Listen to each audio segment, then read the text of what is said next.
What happened to the wives of the Nazi leaders after World War II ended? While the crimes committed by Adolf Hitler, Heinrich Himmler, Hermann Göring, and their inner circle have been documented in exhaustive detail, the women who stood beside these men in the halls of power have often been reduced to footnotes. Some of these wives were true believers who embraced National Socialism with the same fervor as their husbands. Others claimed ignorance of the horrors being carried out in their names, insisting they were simply dutiful spouses who knew nothing of ghettos, gas chambers, or mass graves. A few showed genuine moments of conscience. Most did not. When the Third Reich collapsed in the spring of 1945, these women faced a reckoning of their own, one that played out not in the glare of the Nuremberg courtroom, but in internment camps, denazification tribunals, quiet suburban apartments, and in some tragic cases, in the smoking ruins of the Führerbunker itself. Did they pay any price for their proximity to evil? Did they enjoy the fortunes their husbands had plundered from occupied Europe? Did any of them ever show remorse? In this video, we will find out. So, without further ado, let's start with the woman who spent barely more than a single day as Adolf Hitler's wife. Eva Braun met Adolf Hitler in October 1929 when she was 17 years old and working as a shop assistant and photography apprentice for Heinrich Hoffmann, Hitler's personal photographer, in Munich. She was born on February 6, 1912, the middle daughter of a schoolteacher and a seamstress, raised in a modest, conservative Bavarian Catholic household that gave little hint of the extraordinary and secretive life she would come to lead. Hitler was more than 20 years her senior, and for years he introduced himself to her only as Herr Wolf, concealing his identity and his growing political stature. By 1932, distraught over Hitler's frequent absences and his continuing devotion to his half-niece Geli Raubal, who had died that same year in an apparent suicide, Braun attempted to take her own life by shooting herself in the chest with her father's pistol. She survived, and the episode appears to have deepened Hitler's attachment to her, though he remained determined never to marry while building his political movement, believing a wife would tarnish the mythology of the solitary Führer, wedded only to Germany. Braun moved into an apartment Hitler purchased for her in Munich, and by 1936 relocated to the Berghof, his mountain retreat above Berchtesgaden, where she lived a life of quiet, gilded confinement. She was almost entirely unknown to the German public. Photographs of her were stamped "Publication Forbidden," and she was never permitted to appear at Hitler's side during official state functions or attend the Nuremberg party rallies as his companion. Within the small circle at the Berghof, however, she filled her days with skiing, swimming, home movies shot in colour film, and elaborate wardrobes paid for by Hitler's royalties from Mein Kampf. She was, by multiple accounts, deliberately kept away from any political discussion or military planning, valued by Hitler precisely because she made no demands on his authority. As the war turned catastrophically against Germany in early 1945, Braun defied Hitler's explicit instructions and travelled from Munich to Berlin to join him in the Führerbunker beneath the Reich Chancellery, declaring that she intended to remain with him until the end, regardless of the consequences. Just after midnight on April 29, 1945, with Soviet artillery already audible above the bunker, Hitler and Braun were married in a brief civil ceremony performed by a Berlin city official named Walter Wagner, witnessed by Joseph Goebbels and Martin Bormann. Braun's legal name changed for less than 2 days to Eva Hitler. On the afternoon of April 30th, the newlyweds retreated to Hitler's private study. Hitler shot himself in the head while Braun bit down on a cyanide capsule. Their bodies were carried into the Chancellery garden, doused in petrol, and set alight by SS aides following Hitler's explicit orders that his remains never be put on display by his enemies. Soviet soldiers recovered the charred remains within days, and after decades of secretive Soviet custody, the ashes were reportedly crushed and scattered into a tributary of the Elbe River in 1970 to prevent any site from becoming a shrine for neo-Nazi sympathizers. Eva Braun was 33 years old. She left behind almost no political footprint, and yet her devotion to a man responsible for the deaths of millions remains one of the darker human mysteries of the entire Nazi period. A reminder that ideology is not the only force capable of binding ordinary people to monstrous acts.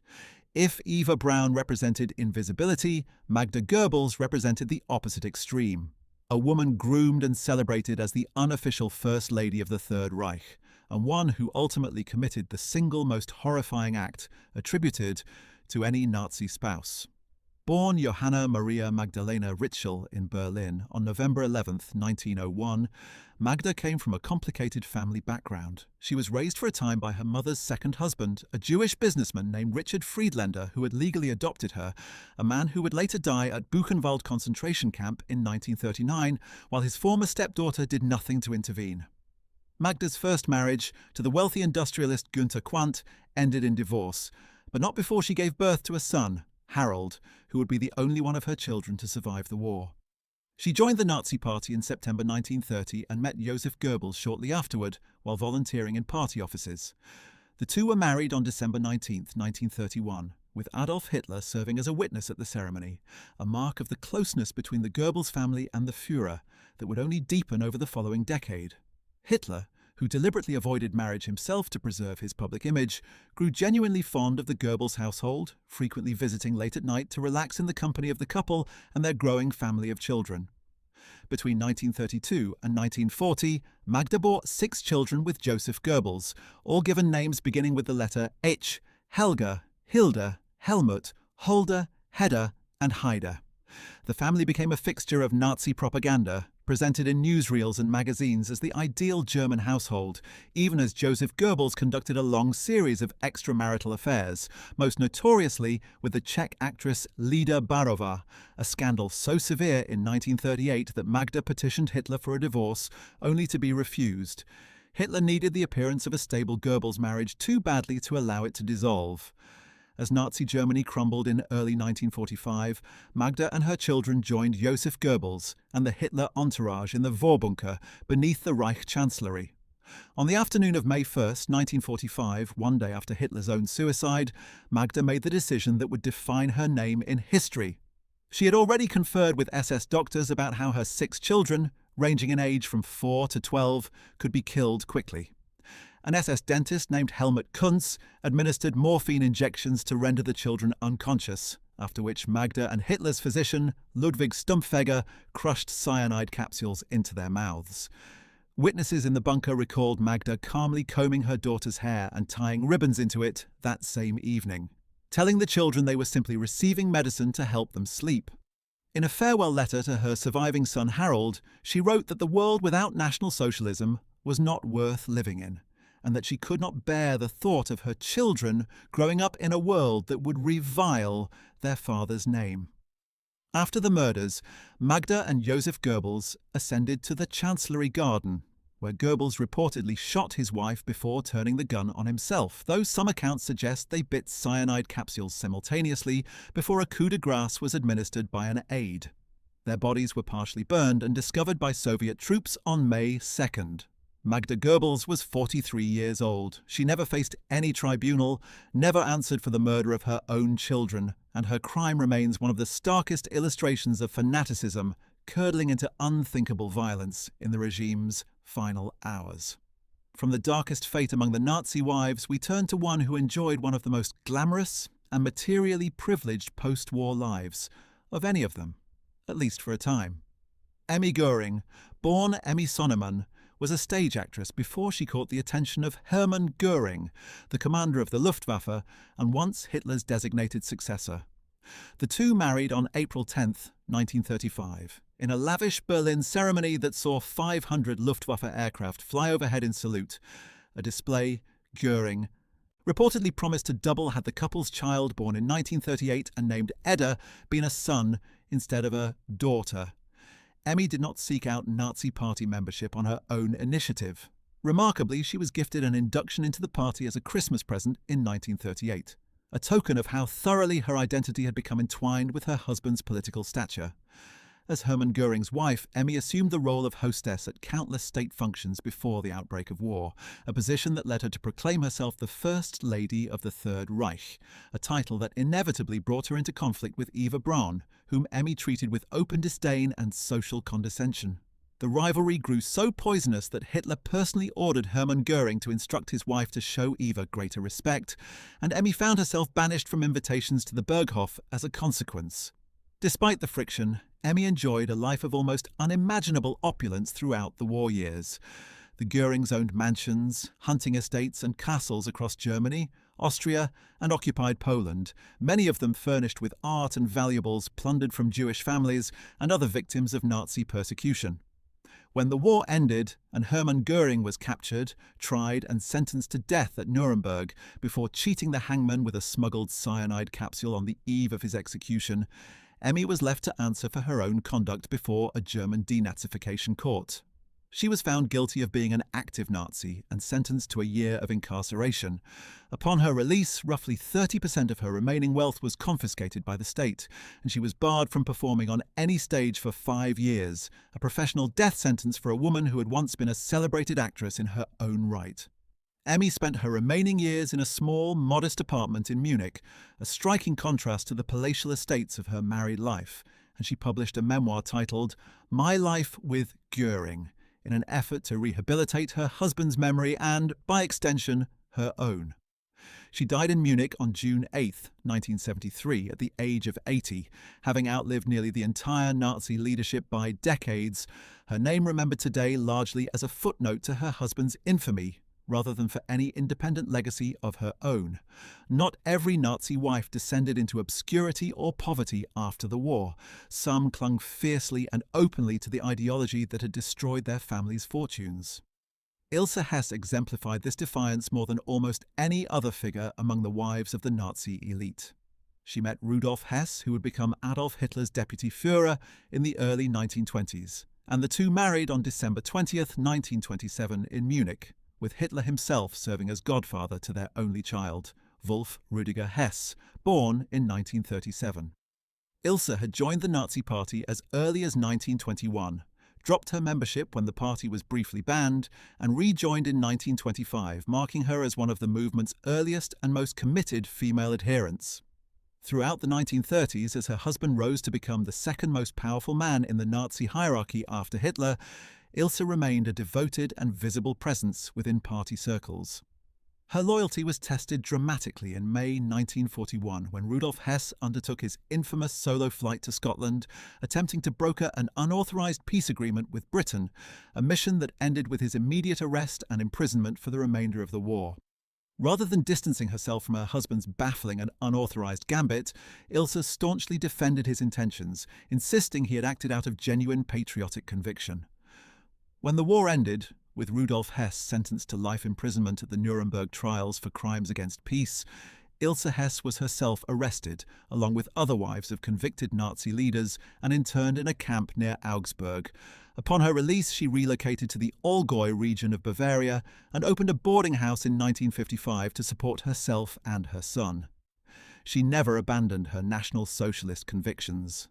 In her post-war years, Ilse provided support to Stille Hilfe, a clandestine relief organisation dedicated to assisting arrested, condemned and fugitive SS members evade justice or ease their imprisonment, an organisation whose very existence underscored how unrepentant networks of former Nazis continued operating within West Germany for decades after the war's end. She published a controversial book in 1952 titled England, Nuremberg, Spandau, A Fate in Letters, compiling her correspondence with her imprisoned husband, and she spent much of the rest of her life campaigning tirelessly for his release from Spandau prison in Berlin, where he remained the last inmate for over 20 years after all his fellow prisoners had been freed. Rudolf Hess died at Spandau in 1987, an apparent suicide by strangulation at the age of 93, still officially classified as a war criminal. Ilse Hess passed away just 8 years later on September 7, 1995, having spent 5 decades as one of the Third Reich's most unrepentant surviving widows.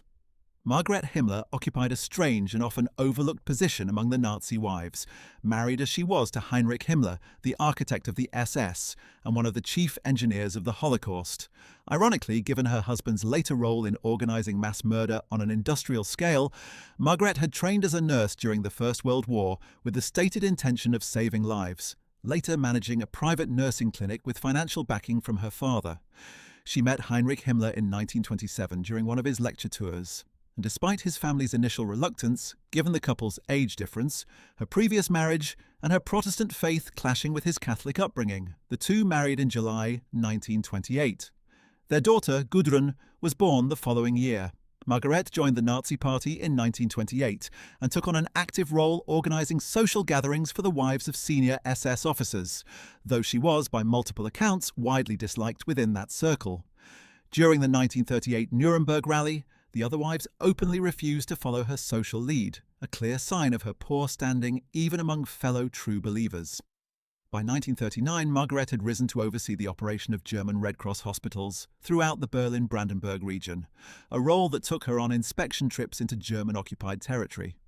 Her surviving diary entries from a March 1940 trip to occupied Poland revealed chilling contempt for the Polish and Jewish populations she encountered, describing them in dehumanizing terms and complaining of the difficulty of imposing German order on the region. In February 1945, with the war clearly lost, she wrote admiringly to Heinrich Himmler's brother Gebhard of her husband being called to great tasks, oblivious or indifferent to the scale of the atrocities those tasks had actually involved. The marriage itself had effectively collapsed years earlier. Margaret discovered in 1941 that her husband had fathered 2 children with his secretary, Hedwig Potthast, a betrayal she was forced to endure quietly given Himmler's stature within the regime. When the war ended and Himmler died by his own hand after being captured by British forces in May 1945, biting into a concealed cyanide capsule during interrogation, Margareta faced sustained investigation into how much she had known about her husband's role in the extermination of European Jewry. She denied any awareness and sought to be cleared of association with Nazi crimes. In 1953, a denazification tribunal determined she had profited from the Nazi regime and sentenced her to 30 days of penal labour, stripping her of voting rights and pension eligibility as additional penalties. She spent her remaining years living under the assumed name Margaret Boden, attempting to distance herself from the Himmler name entirely until her death in 1967. Few Nazi wives wielded as much genuine behind-the-scenes influence as Annelies von Ribbentrop, born Anna Elisabeth Henkel, the daughter of a wealthy champagne producer whose family fortune helped bankroll her husband's rapid political rise. She met Joachim von Ribbentrop in 1919 and married him the following year on July 20, 1920, despite her mother's fierce objections to a man she considered arrogant and unsuitable. From the earliest days of their marriage, contemporaries described Annelies as the dominant partner, a woman who both loved and controlled her husband, pushing him toward National Socialism and personally hosting the secret 1933 meetings at their Berlin villa that helped engineer Hitler's appointment as Chancellor. Hitler himself once remarked, only half-jokingly, that it was Annelies who wore the trousers in the Ribbentrop household, as her husband ascended from ambassador to Britain in 1936 to foreign. Minister of Germany in February 1938, Annelies remained his closest political confidant, reportedly co-authoring lengthy memoranda to Hitler and pushing an aggressively anti-British foreign policy line. When Nazi Germany collapsed in the spring of 1945, the family fled Berlin, and Annelies eventually reunited with her husband only in the prison at Nuremberg, where Joachim von Ribbentrop stood trial as one of the top defendants in the International Military Tribunal. He was found guilty on all counts and became, on October 16th, 1946, the first of the condemned Nuremberg defendants to be executed by hanging. Annelies never wavered in her belief that the verdict represented nothing more than victor's justice. She was interned for a period at the site of the former Dachau concentration camp, an almost surreal irony given her husband's role in enabling the very system of camps that facility represented, and she spent the remainder of her life working to rehabilitate her husband's historical reputation. She published his memoirs from his final notes in 1954 under the title Between London and Moscow, and followed with additional books in 1962 and 1967, arguing that Britain and its allies bore greater responsibility for the outbreak of war than Germany did. Remarkably, she was never formally denazified and managed to retain the substantial Henkel family fortune throughout her post-war life. Annelies von Ribbentrop died on October 5, 1973, at the age of 77, in Wuppertal, having spent nearly 3 decades as one of the regime's most persistent, unrepentant defenders. Lena Heydrich, the widow of Reinhard Heydrich, the chief architect of the Final Solutions administrative machinery, and the man whose assassination by Czech resistance fighters in 1942 triggered brutal Nazi reprisals across occupied Europe, was herself deeply enmeshed in the ideological fervor of the regime, long before she ever met her husband. She joined the Nazi Party after hearing Hitler speak at a rally in 1929 and met the young naval officer Reinhard Heydrich at a rowing club ball in Kiel that same year, becoming engaged to him in December 1930. Their engagement nearly collapsed the following year when Heydrich was court-martialed and dismissed from the German Navy for conduct unbecoming an officer, having broken off a relationship with another woman to whom he had made prior promises. It was Lena who first suggested her disgraced fiancé pursue a position within the newly forming SS, a suggestion that would alter the course of European history.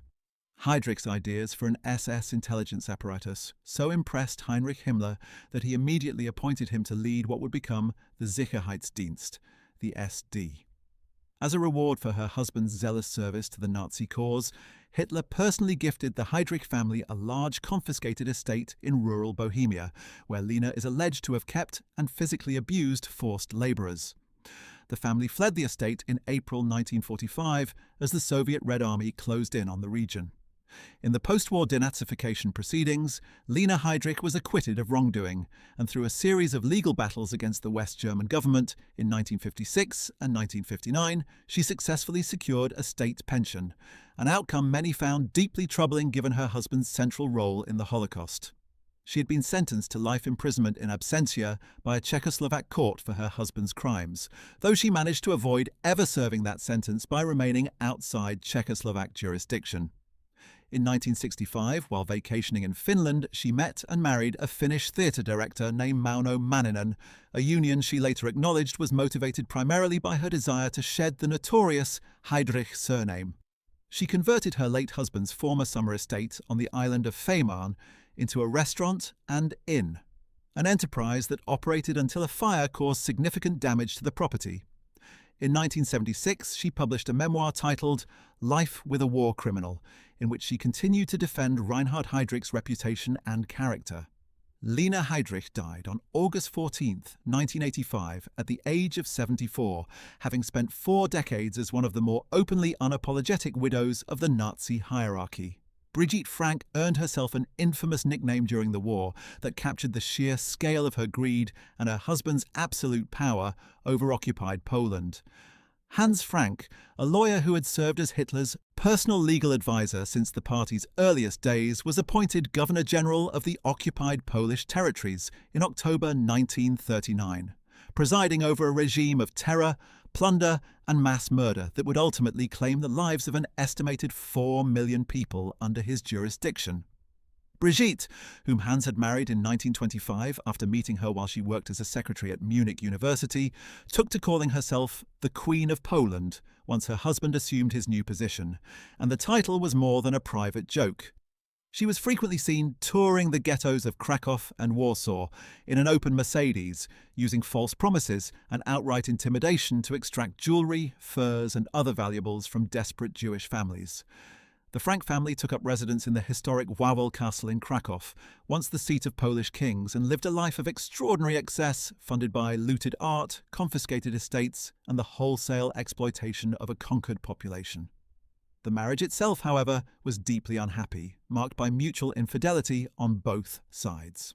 When Hans Frank fell in love with a childhood acquaintance in 1942 and sought a divorce, Brigitte fought fiercely to prevent it, famously declaring that she would rather be a widow than a divorcee, prompting Hitler himself to intervene and deny Frank's request in order to preserve the appearance of a stable marriage among his senior officials. When the war ended and Hans Frank was captured, tried at Nuremberg, and found guilty of war crimes and crimes against humanity, he was sentenced to death and executed by hanging on October 16, 1946, one of the very few defendants at Nuremberg who expressed genuine remorse before his execution, reportedly stating that 1,000 years would not erase Germany's guilt.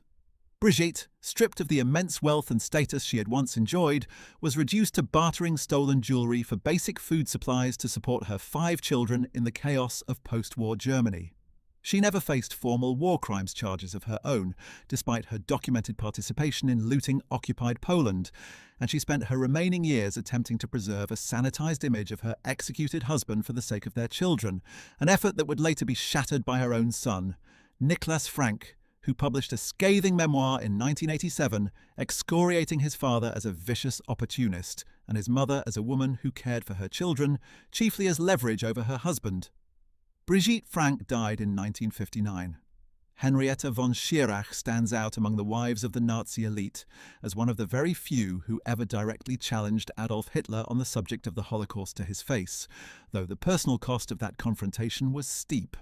Born Henrietta Hoffmann in 1913, she was the daughter of Heinrich Hoffmann, Hitler's official photographer and one of his closest personal friends, which meant Henrietta had known Hitler intimately since childhood, first meeting him at the age of 9 when he began dining regularly at her family's home in Munich. In 1931, she met Baldur von Schirach, the young leader of the Hitler Youth Movement, and the couple married the following year in a ceremony held in Hitler's own private apartment, with Hitler and the SA leader Ernst Röhm serving as witnesses. As Baldur von Schirach's career advanced, culminating in his 1940 appointment as Gauleiter and Reich Governor of Vienna, Henrietta found herself moving in the highest circles of the Nazi elite, a frequent guest at the Berghof and one of Hitler's inner social circle. In 1943, however, Henrietta witnessed the deportation of Jewish women from Amsterdam during a trip to the Netherlands, and the sight disturbed her enough that she directly raised the subject with Hitler during an evening conversation at the Berghof, describing the scenes of suffering she had personally observed. Hitler's response was explosive. According to Henrietta's own later account, he shouted at her that she was being sentimental, that the Jewish women in question had nothing to do with her, and that she needed to learn to hate. She was ordered to leave the Obersalzberg immediately, and neither she nor her husband was ever again invited back into Hitler's inner circle, a banishment that effectively ended their standing within the regime's highest ranks for the remainder of the war, even as Baldur von Schirach continued to preside over the deportation of an estimated 65,000 Jews from Vienna to death camps in occupied Poland. When the war ended, Baldur von Schirach was captured, tried at Nuremberg, and found guilty of crimes against humanity for his role in the Vienna deportations, though he was acquitted of the charge of crimes against peace relating to his militarization of German youth. He was sentenced to 20 years in Spandau prison. Henriette herself was arrested and interned at a women's camp near Bad Tölz, before her release in the spring of 1946. She travelled to London in 1958 with financial backing from a British newspaper in an unsuccessful effort to lobby for a reduction of her former husband's sentence, despite having already divorced him in 1950 due to her own romantic involvement with another man. Baldur von Schirach was ultimately released in 1966 after serving his full sentence and died in 1974, largely estranged and alone. Henriette published a memoir in 1960 titled The Price of Glory, and lived out her remaining years in Munich, dying on January 27, 1992, at the age of 78, remembered, unlike most of the Nazi wives, for the rare moment in which she dared to voice a note of dissent, even if that dissent changed nothing about the fate of the millions her husband continued to condemn. Gerda Bormann shared her husband Martin Bormann's fanatical devotion to National Socialism perhaps more completely than any other Nazi wife, and her post-war fate was correspondingly tragic. Martin Bormann rose from relative obscurity to become head of the Nazi Party Chancellery and Hitler's private secretary, eventually wielding more day-to-day control over access to the Führer than almost any other figure in the regime, earning him the nickname the Brown Eminence. Gerda, born Gerda Buch in 1909, was the daughter of Walter Buch, the supreme judge of the Nazi Party's internal disciplinary court, and she met Bormann through her father's social circle, marrying him on September 2, 1929, with Rudolf Hess and Adolf Hitler serving as witnesses at the wedding. Over the following 16 years, Gerda bore her husband 10 children, all raised according to strict National Socialist principles, and she proved remarkably tolerant of her husband's serial infidelity, at one point writing to him with chilling detachment that he should ensure his mistress bore him a child one year and that Gerda would bear him one the next, so that he would always have a wife who is serviceable. As the Third Reich collapsed in April 1945, Gerda fled the Obersalzberg with her children following an Allied bombing raid, eventually settling in the village of Wolkenstein in the South Tyrol region of northern Italy in an attempt to conceal her identity from Allied occupation authorities. She was discovered, interrogated extensively, and by the autumn of 1945 was hospitalized in the Italian city of Murano, where doctors diagnosed her with uterine cancer. denied adequate medical treatment, by some accounts as a direct consequence of Allied authorities' unwillingness to assist the wife of one of the regime's most notorious officials. Gerda Bormann died on March 23, 1946, at the age of just 36. Her husband, meanwhile, had likely died attempting to escape the ruins of Berlin in the war's final days, though his fate remained the subject of feverish speculation for decades, with reported sightings of him alive in Argentina, Brazil, and Chile, fueling persistent conspiracy theories. He was tried and sentenced to death in absentia at Nuremberg in 1946. It was not until 1972 that skeletal remains were discovered near a former rail station in Berlin, and not until DNA testing in 1998 that his death in May 1945 was conclusively confirmed. Gerda and Martin Bormann's 10 orphaned children were scattered into foster families across South Tyrol and Bavaria. Remarkably, the eldest son, Martin Adolf Bormann, who had been named after his godfather Adolf Hitler, was ordained as a Roman Catholic priest and spent years working as a missionary in Africa before eventually leaving the priesthood, one of the more unusual redemption stories to emerge from the ashes of the Nazi elite's collapsed family dynasties. Margret Speer, born Margaret Weber in Heidelberg in 1905, occupied an unusual position among the Nazi wives. Married to Albert Speer, the regime's chief architect and later its Minister of Armaments and War Production, she was largely excluded from the innermost circles of power despite her husband's extraordinary proximity to Hitler himself. The couple met in 1922 and married on August 28, 1928 in Berlin, over the objections of Speer's socially conscious mother, who considered the Webers beneath the family's standing. It would take 7 years before Margaret was even invited to visit her in-laws' home.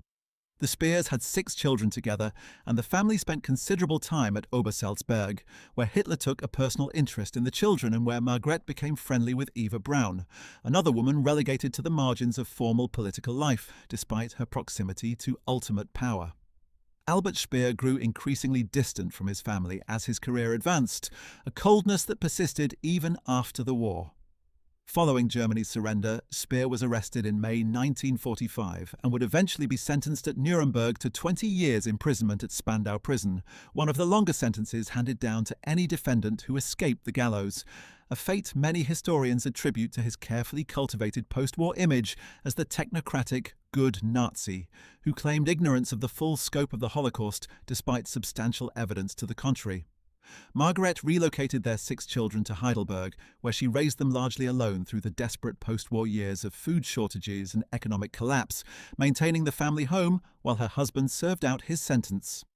When Speer was finally released from Spandau at midnight on October 1, 1966, he reportedly barely acknowledged Margaret as he stepped into a luxurious Mercedes provided by an old industrialist friend, more concerned with cultivating his media image than reconnecting with the wife who had raised his children through 2 decades of his absence. Speer would go on to publish 2 best-selling memoirs, Inside the Third Reich and Spandau, The Secret Diaries, and to enjoy a lucrative career as an author and lecturer, all while his relationship with Margaret remained distant, despite efforts on both sides to forge closer bonds in his final years. Margaret Speer died in Heidelberg on December 25, 1987, having spent decades largely out of the public eye, in stark contrast to the international attention that surrounded her husband's carefully constructed rehabilitation. Louise Jodl represents an unusual case among the Nazi wives in that she married her husband, General Alfred Jodl, the chief of the operations staff of the German Armed Forces High Command, only months before his execution, yet she would go on to spend more than 5 decades after his death campaigning tirelessly to clear his name. Jodl's first wife, Irma von Bullion, died of pneumonia in April 1944 following complications from spinal surgery. Later that same year, Jodl married Luisa Katharina von Bender, a woman who had worked for years as a secretary to successive chiefs of the Army General Staff, and had long admired Jodl from within military circles. Alfred Jodl had been one of Hitler's closest military advisors throughout the war, personally involved in planning the invasions of Norway, Denmark, the Netherlands and Greece, and his signature appeared on the notorious Commissar Order and Commando Order, documents that authorized the summary execution of Soviet political officers and captured Allied commandos without trial. Tried at Nuremberg, Jodl was found guilty on all 4 counts of the indictment, including war crimes and crimes against humanity, and sentenced to death by hanging, a verdict he received on October 1st, 1946, and one carried out just over 2 weeks later. His final words before execution were reportedly, "I salute you, my eternal Germany." Louise attached herself directly to her husband's defense team throughout the trial, and in the years following his execution, she waged a persistent legal campaign to have his conviction overturned. Her efforts achieved a startling degree of success. On February 28, 1953, a Munich denazification court, drawing on the dissenting opinion of the French judge at the original Nuremberg trial, posthumously declared Jodl not guilty of breaking international law, a ruling that allowed Louise to reclaim her husband's confiscated property and secure her widow's pension, even though the American occupation authorities refused to formally recognize the reversal and the original Nuremberg conviction was never legally erased. Jodl's remains, like those of the other executed men at Nuremberg, had been cremated, and their ashes scattered into a tributary of the Isar River specifically to prevent any gravesite from becoming a pilgrimage destination for unrepentant Nazi sympathizers. Though a commemorative cross was later added to the Jodl family plot on the Bavarian island of Frauenchiemsee, a marker that would itself become a point of legal and political controversy decades later when a local council ordered its removal in 2018, only for a Munich court to uphold the family's right to maintain it in 2019. Louise Jodl lived to the remarkable age of 92, dying on January 26, 1998, in Unterhaching, Bavaria, having spent more years defending her husband's name after his death than she had ever spent married to him while he lived. Elisabeth Kaltenbrunner, born Elisabeth Eder, was married to Ernst Kaltenbrunner, the towering, scar-faced Austrian SS general who succeeded the assassinated Reinhard Heydrich as head of the Reich Main Security Office, placing him in direct command of the Gestapo and the entire concentration camp system during the most murderous phase of the Holocaust. The couple married on January 14, 1934, in Linz, both of them already committed Nazi party members at a time when the party remained officially banned in Austria, and they raised 3 children together over the following decade. Kaltenbrunner's wartime record was among the most damning of any Nazi defendant tried at Nuremberg. He took a documented personal interest in the mechanics of mass extermination, reportedly witnessing gassings at Mauthausen concentration camp firsthand, and he orchestrated brutal reprisal operations against Allied parachutists and prisoners of war captured behind German lines. Throughout the war, Kaltenbrunner also maintained a long-term relationship with his mistress, Countess Gisela von Westarp, with whom he fathered twin children in 1945, even as his marriage to Elisabeth continued. When American forces finally tracked Kaltenbrunner to a remote alpine cabin in May 1945 after a grueling 6-hour climb through mountainous terrain, he attempted to pose as a physician under a false name, only to be identified and arrested when his mistress and the wife of his adjutant spotted him being led away and called out to him in recognition. At Nuremberg, Kaltenbrunner was the highest-ranking SS officer to stand trial, and though he attempted to shift all responsibility for the Reich Main Security Office's crimes onto the deceased Heinrich Himmler, the tribunal found him guilty of war crimes and crimes against humanity. He was executed by hanging on October 16, 1946, his final words expressing regret only that Germany had been led by men who were not soldiers, a statement that notably omitted any acknowledgement of his own direct role in the machinery of genocide. Elisabeth Kaltenbrunner, unlike her husband's mistress, who remained a fixture of post-war gossip in Austrian social circles, largely retreated from public life following his execution, raising their children away from the spotlight that continued to follow more prominent Nazi widows. She lived a remarkably long life relative to most of the women documented in this video, passing away on May 20, 2002, at the age of 93, having outlived her husband by 56 years and having witnessed the entire arc of post-war German history, from occupation and division to reunification, pass by from a position of relative anonymity.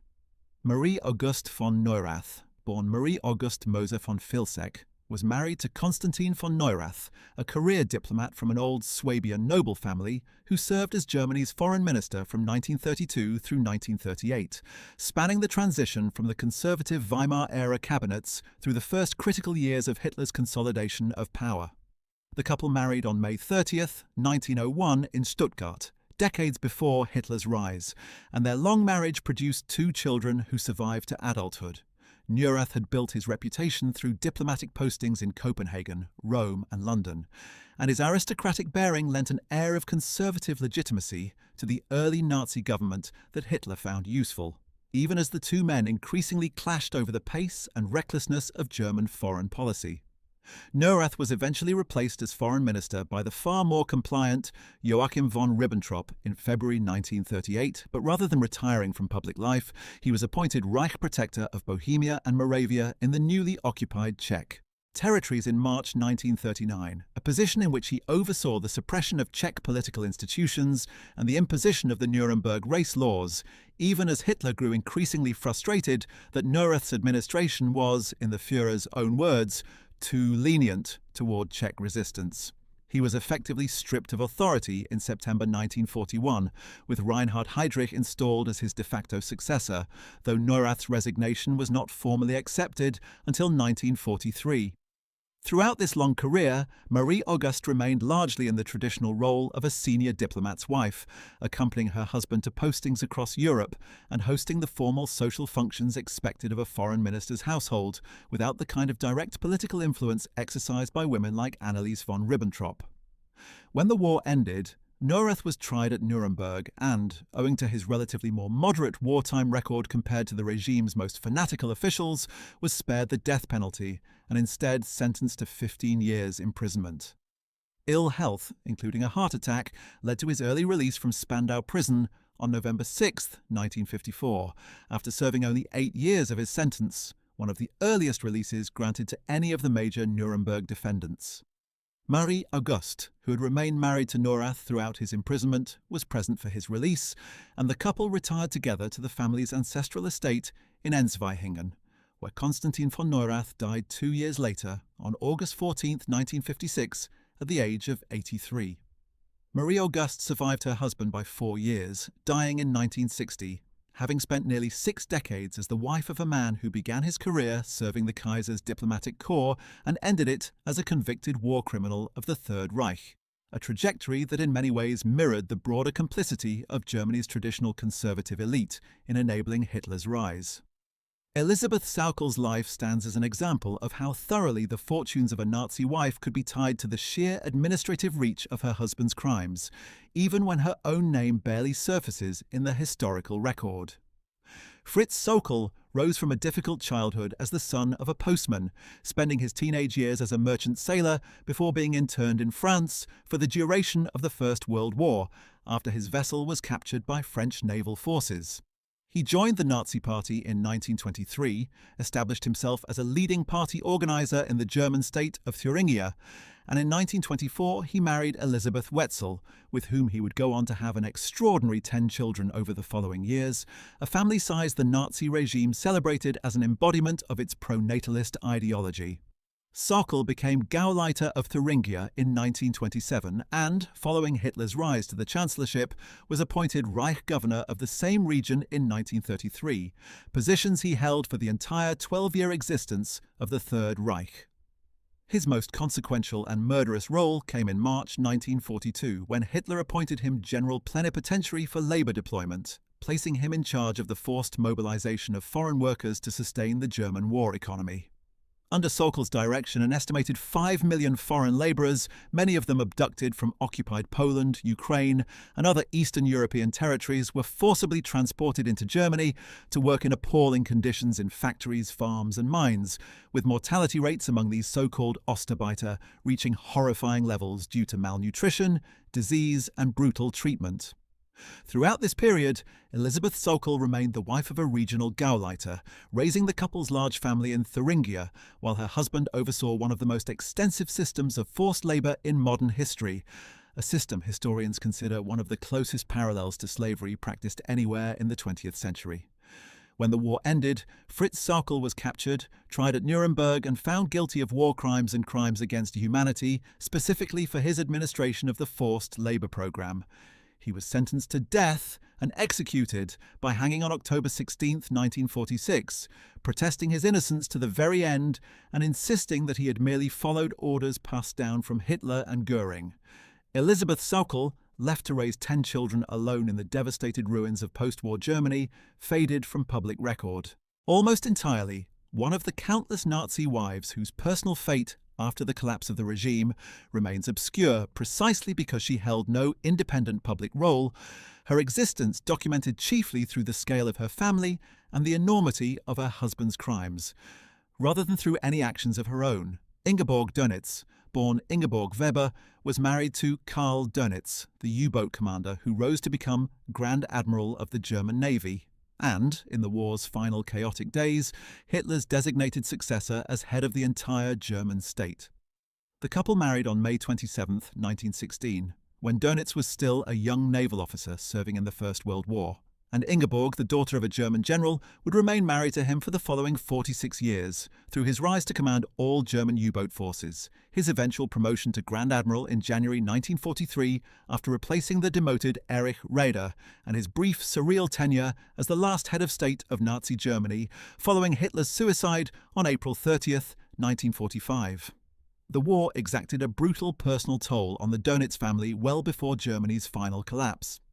The couple's younger son, Peter, was killed in May 1943 when his U-boat was sunk in the North Atlantic with the loss of the entire crew, and their elder son, Klaus, who had been granted an exemption from combat duty following his brother's death under a Nazi policy protecting the last surviving son of a family, defied that exemption and was killed in a naval raid in May 1944 on his 24th birthday. Ingeborg therefore endured the loss of both of her sons in the same war her husband was helping to prosecute, a grief made more agonizing by the knowledge that Klaus's death had been entirely avoidable had he simply accepted the safety his father's rank afforded him. When the war ended, Dönitz was arrested, tried at Nuremberg and convicted of war crimes connected to Germany's campaign of unrestricted submarine warfare. He received a 10-year prison sentence, one of the more lenient outcomes among the major defendants, owing partly to testimony from Allied naval officers, including an American admiral, acknowledging that the US Navy had conducted similarly unrestricted submarine warfare against Japan.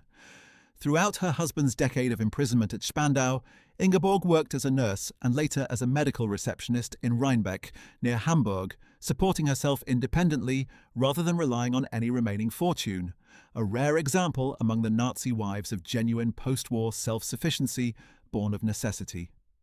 When Dönitz was finally released from Spandau on October 1, 1956, Ingeborg was present to greet him, and the couple settled into a quiet retirement in the small town of Aumühle, where Dönitz, unrepentant to the end of his life, continued privately insisting for years that he remained the legitimate head of the German state under Hitler's testament.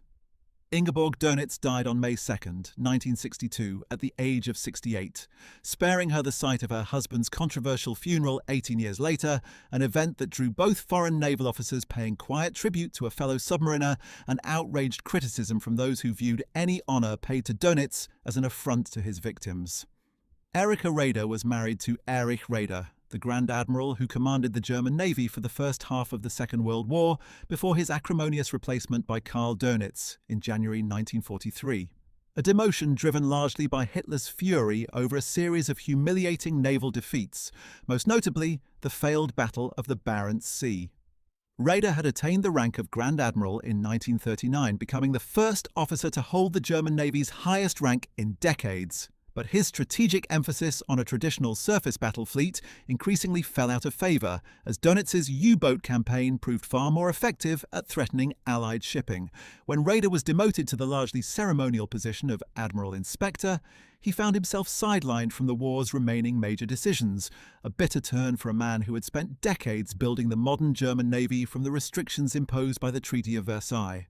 Following Germany's defeat, Raeder was captured and tried at Nuremberg, where he was convicted and sentenced not to death but to life imprisonment, a sentence that would nonetheless prove far shorter than its wording implied, from the moment of her husband's Post-conviction, Erika Raeder began an active and highly public campaign for his release, frequently making dramatic claims to the international press about the supposedly harsh conditions of Spandau prison, a campaign that unfolded alongside a broader West German political effort in the 1950s to rehabilitate former military officers as the country integrated into NATO amid the growing tensions of the Cold War.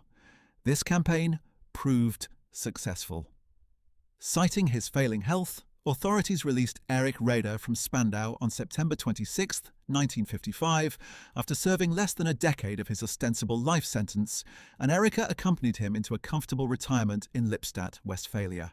Raeder went on to publish a memoir, Mein Life, largely ghost-written by a committee of his former naval colleagues, and he continued to defend his wartime record and that of his successor, Dönitz, publicly for the remainder of his life, even as controversy flared in 1956, when a West German naval captain's speech praising both admirals as honourable officers who had merely done their duty prompted an emergency debate in the Bundestag over what values the newly formed Bundesmarine should actually uphold.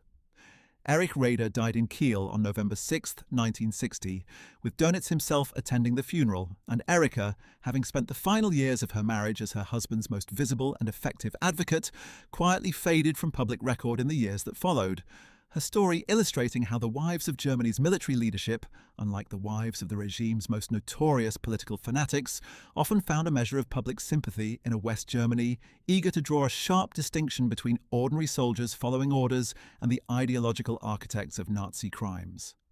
No discussion of the women closest to the Nazi hierarchy would be complete without addressing Ilse Koch, a figure whose case differs from the others profiled in this video in one crucial respect. Unlike the wives of political and military leaders, Koch personally committed documented atrocities of her own inside a concentration camp, making her one of the very few Nazi-era wives held directly and independently accountable for war crimes, rather than merely for association with her husband's actions.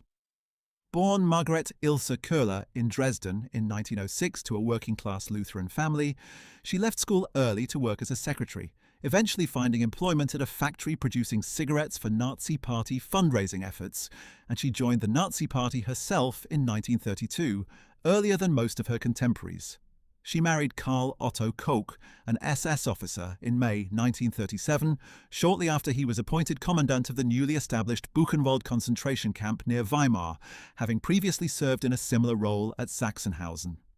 Ilse Koch was given the official title of SS Aufseherin, or female overseer, and the family lived in an opulent three-story villa built on the campgrounds, funded substantially by embezzled prisoner property.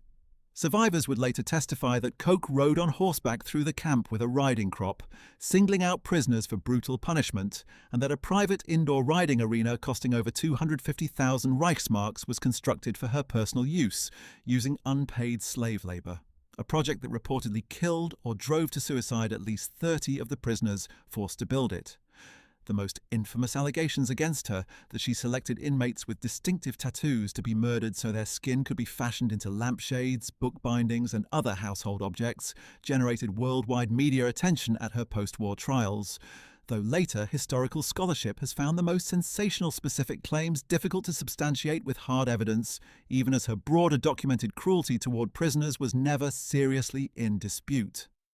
In 1943, an internal SS corruption investigation led to the arrest of both Karl and Ilse Koch on charges of embezzlement and unauthorized killings. Karl Otto Koch was convicted by an SS court and executed by firing squad just days before Buchenwald's liberation in April 1945, while Ilse was acquitted at the time for lack of evidence. She did not escape justice for long. American forces arrested her in June 1945, and in 1947 she stood trial before a US military tribunal at Dachau, the only woman among 31 defendants, where she was convicted and sentenced to life imprisonment. In a decision that provoked international outrage, the American military governor reduced her sentence to time served in 1948, releasing her the following year, only for West German authorities to immediately rearrest her and try her again on charges specific to crimes against German citizens. She was convicted a second time on January 15, 1951, and returned to life imprisonment at Aichach Women's Prison in Bavaria, where she would remain for the rest of her life. Her final years were marked by documented paranoid delusions, including a conviction that concentration camp survivors were plotting to abuse her inside her own cell. On September 1st, 1967, Ilse Koch hanged herself with a bedsheet, leaving behind a note to her son that read simply, "There is no other way. Death for me is a release." She was 60 years old, and unlike nearly every other figure profiled in this video, her grave in the Eichach cemetery remains unmarked and untended to this day. Lisa Keitel, born Lisa Fontaine, the daughter of a wealthy landowner near Hanover, married Wilhelm Keitel on April 18, 1909. Decades before, her husband would rise to become chief of the Oberkommando der Wehrmacht, the supreme command of Germany's armed forces, and Hitler's most consistently obedient senior military officer throughout the Second World War.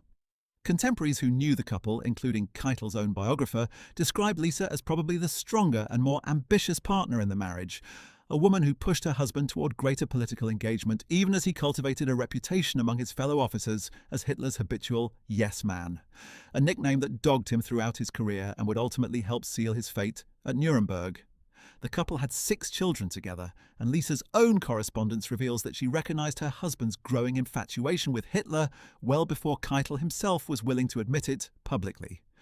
Letters Keitel wrote to her as early as 1933 described his awe after a lengthy conversation with the future Führer, even though Keitel later testified at Nuremberg, inaccurately, that he had not personally met Hitler until 1938. The war brought devastating losses to the Keitel family that mirrored the broader carnage their patriarch was helping to orchestrate. Their son, Karl-Heinz Keitel, was killed during the German invasion of France in 1940, and another son, Hans-Georg, died in a field hospital in July 1941 after being mortally wounded by a Soviet aircraft attack on the Eastern Front, a front whose brutal character had been shaped in part by orders Wilhelm Keitel himself had signed, including the notorious Barbarossa Decree that stripped legal protections from captured Soviet soldiers and civilians.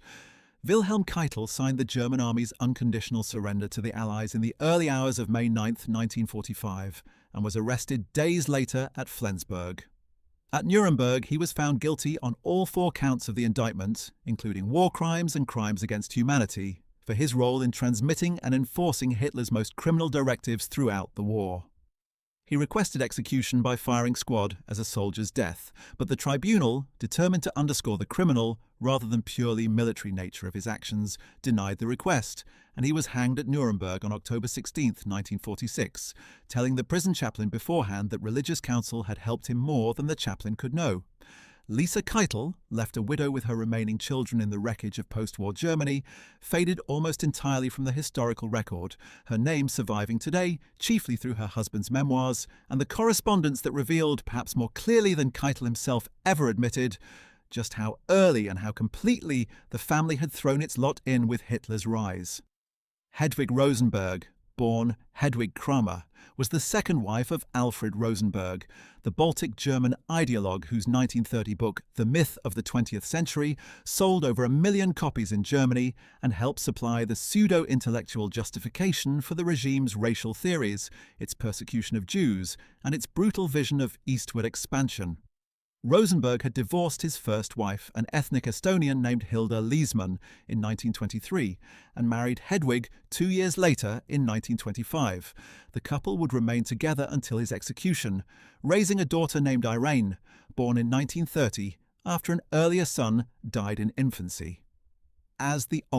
Nazi Party's chief racial theorist and later head of the Reich Ministry for the occupied Eastern Territories following the 1941 invasion of the Soviet Union, Rosenberg presided over policies that facilitated the deportation and extermination of Jewish populations across occupied Ukraine, Belarus, and the Baltic states, even as he privately complained to Hitler and Himmler about what he regarded as excessively harsh treatment of non-Jewish Slavic populations, whom his own racial theories classified as lesser but still nominally Aryan peoples, worth preserving as a subject population rather than exterminating outright.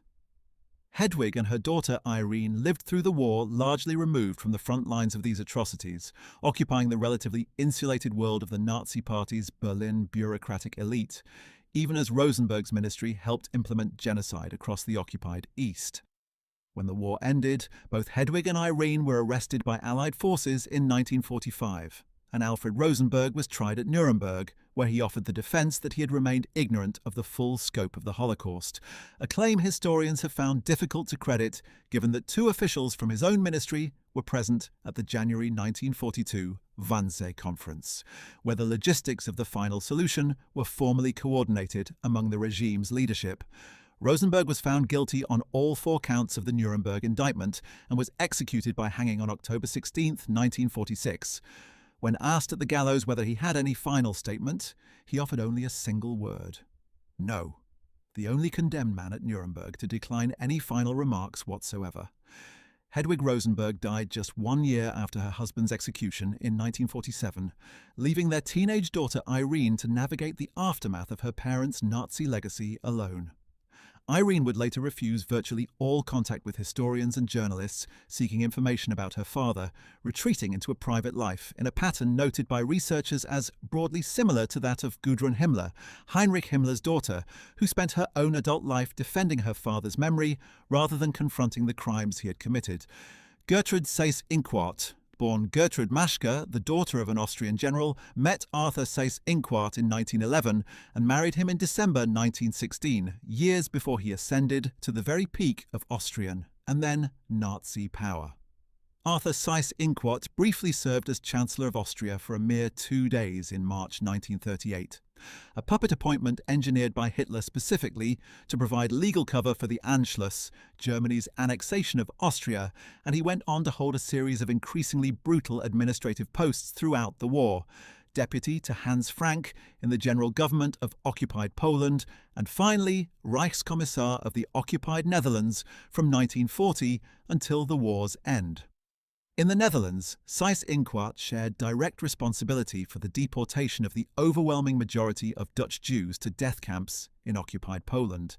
and he personally authorized the execution of hundreds of Dutch civilians as retaliatory measures during the war's final years, including a notorious 1944 episode in which dozens of hostages were shot in reprisal for Dutch resistance attacks on German personnel.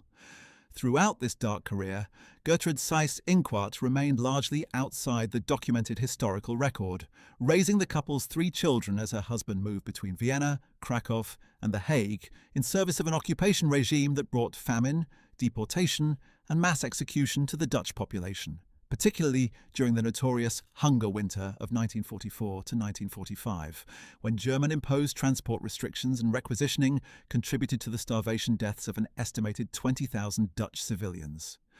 When the war ended, Seyss-Inquart was captured, tried at Nuremberg, and found guilty of war crimes and crimes against humanity.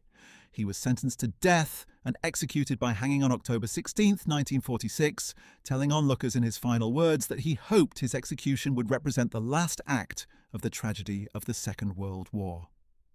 Unlike several of the more prominent Nazi wives whose post-war activities, memoirs, and legal battles left an extensive documentary trail, Gertrude Seyss-Inquart's life after her husband's execution remains comparatively obscure in the available historical record, a gap that is itself worth acknowledging honestly rather than filling with invented detail. What can be said with confidence is that she, like so many of the wives profiled in this video, was left to raise her children under the weight of a surname now permanently associated with occupation, deportation, and mass death, in a Netherlands that would spend decades reckoning with the human cost of her husband's 5 years in power. No account of the women who lived alongside the machinery of Nazi genocide would be complete without Hedwig Höss, the wife of Rudolf Höss, the longest-serving commandant of Auschwitz, and the man who personally introduced the pesticide Zyklon B as a method of mass killing in the camp's gas chambers, a decision that would ultimately claim the lives of well over 1 million people during his tenure. Hedwig, born Hedwig Hensel, met Rudolf Höss through the Arteman League, a back-to-the-land agricultural movement steeped in Völkisch ideology, and the couple married on August 17, 1929. Between 1930 and 1943, they had 5 children, the youngest of whom, Annegret, was born at Auschwitz itself in November 1943. The Höss family lived in a spacious villa located just feet from the camp's perimeter wall, separated from the machinery of mass murder by little more than tall trees and a stretch of concrete. A proximity later dramatized in the Academy Award-winning film the zone of interest. Inside that villa, Hedwig raised her children in what she and her husband both later described as an idyllic domestic existence. The children swam in the nearby Soa River, kept pets, rode horses, and played in a garden tended by prisoner labour, all while the camp's crematoria operated within their immediate sensory range. Hedwig reportedly referred to herself as the Queen of Auschwitz, enjoying a household staffed by prisoners and furnished in part with confiscated property taken from deportees who arrived on the trains passing within view of her garden. As Soviet forces closed in on the camp in early 1945, the Hus family fled westward, eventually going into hiding near Flensburg in northern Germany, where Rudolf Höss adopted a false identity as a sailor named Franz Lang, while Hedwig and the children sheltered with her brother. British intelligence officers tracked the family down in March 1946 and arrested Hedwig, holding her for 5 days of interrogation, during which she repeatedly and falsely insisted her husband was dead. According to multiple accounts, British officers ultimately broke her resistance by threatening to have her children transported into the Soviet occupation zone, a prospect that led her to disclose her husband's alias and hiding place on March 11, 1946. Rudolf Höss was arrested, testified at the Nuremberg trials, and was subsequently handed over to Polish authorities since Auschwitz had operated on Polish soil. He was tried before Poland's Supreme National Tribunal, convicted, and hanged on gallows constructed specifically for him within sight of the camp's former gas chambers on April 16, 1947, at the request of former prisoners who wanted his execution carried out at the site of his crimes. It was, fittingly, the last public execution ever carried out in Poland. Hedwig Höss never saw her husband again after his arrest. In a farewell letter written days before his execution, Rudolf Höss confessed to her that the entire worldview he had believed in so firmly had been built on completely false premises. One of the few moments of genuine reflection recorded from any senior architect of the Holocaust. Hedwig's own post-war life took her far from the ruins of the camp she had once called home. Along with her daughter Brigitte, she eventually emigrated to the United States, where she lived for decades under circumstances that allowed her to distance herself almost entirely from the horrors that had unfolded just beyond her garden wall. She died on September 15th, 1989, at the age of 81, having outlived her husband by more than 4 decades, and having spent that time constructing, at least for public purposes, a version of her Auschwitz years scrubbed of the mass murder that had made her family's comfortable domestic idyll possible in the first place. Adele Streicher's story stands apart from the others in this video for the sheer strangeness of its timing. She married Julius Streicher, the notoriously vulgar publisher of the anti-Semitic propaganda newspaper Der Stürmer, and the Gauleiter of Franconia, not during his years of power, but only in early 1945, as Nazi Germany was already collapsing around them. Streicher's first wife, Kunigunde Roth, a baker's daughter he had married in 1913, bore him 2 sons before her death in 1943, and by every account theirs had been a troubled marriage marked by Streicher's serial infidelity and violent temper. Adele Tapper had worked as Streicher's personal secretary since 1940, and the two married as the war entered its final catastrophic months, reportedly intending, in a moment of shared fatalism, to die together in a last-ditch defense of Nuremberg that never actually materialized.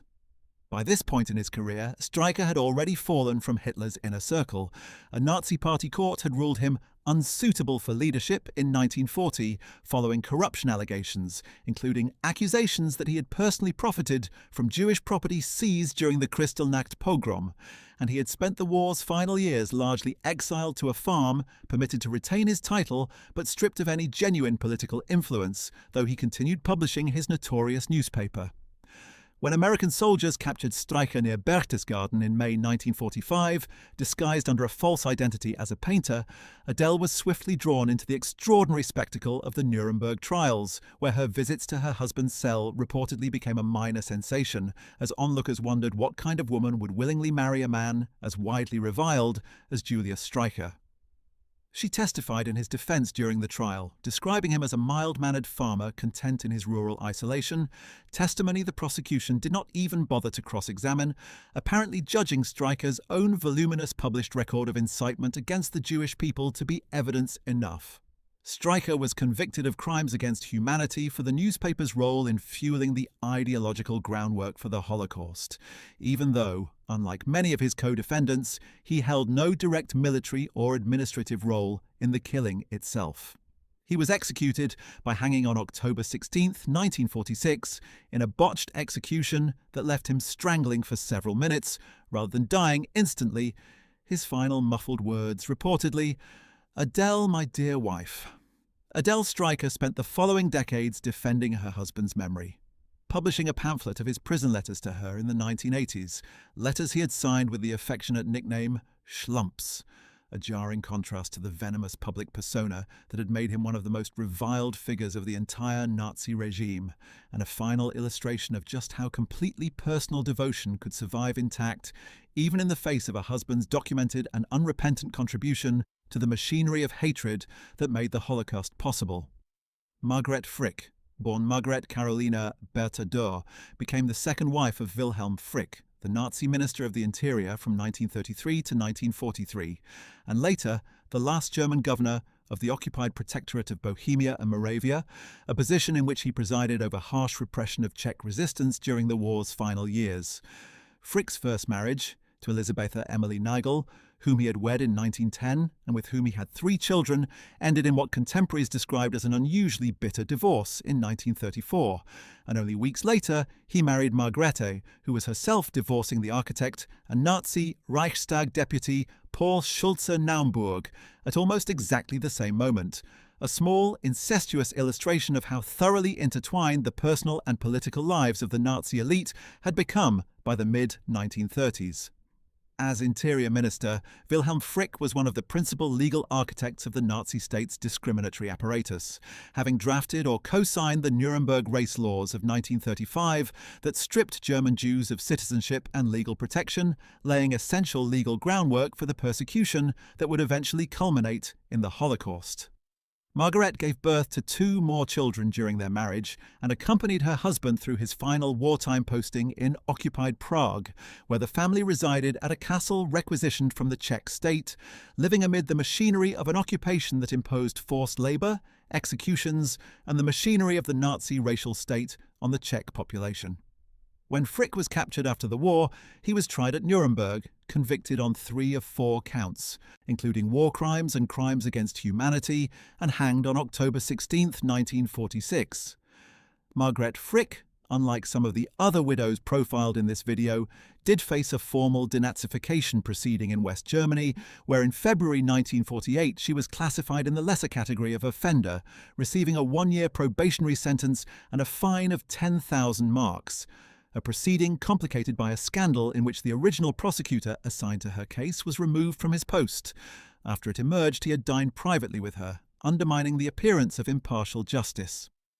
Margret Frick died in 1960 at the age of 64, having spent her final years navigating the same patchwork, inconsistent system of post-war accountability that shaped the fates of so many of the wives documented throughout this video, receiving a token punishment for her association with a man whose legal signature had helped strip an entire religious minority of its fundamental rights under German law. Not every wife documented in the history of the Nazi elite survived to see the war's end, and the death of Inge Ley offers one of the more disturbing examples of how domestic violence and personal dysfunction festered within the households of the regime's leadership, even before military defeat brought the entire system crashing down. Robert Ley served as head of the German Labour Front, the Nazi organisation that had replaced independent trade unions and that Ley ran as a byword for corruption, extracting compulsory dues from German workers to fund a lifestyle of extravagant personal excess, even as he publicly championed the dignity of German labour. Ley's relationship with alcohol was notorious even by the standards of a regime that tolerated significant personal dysfunction among its senior officials, and his marriage to his second wife, Inge, born in 1916, was reportedly marked by heavy drinking and violent domestic conflict. On December 29, 1942, in the midst of the war, Inge Ley shot herself following what contemporary accounts describe as a drunken altercation with her husband, dying at the age of just 26, years before the collapse of the regime her husband served would have forced any post-war reckoning upon her. Robert Ley did not long outlive his wife's tragic death by more than a few years. As Nazi Germany collapsed in the spring of 1945, Ley remained fanatically devoted to Hitler until nearly the very end, meeting with him in the Führerbunker as late as April 20th, Hitler's final birthday celebrated in captivity, before fleeing south toward Bavaria in the hope of joining a last-ditch Alpine resistance that never materialized.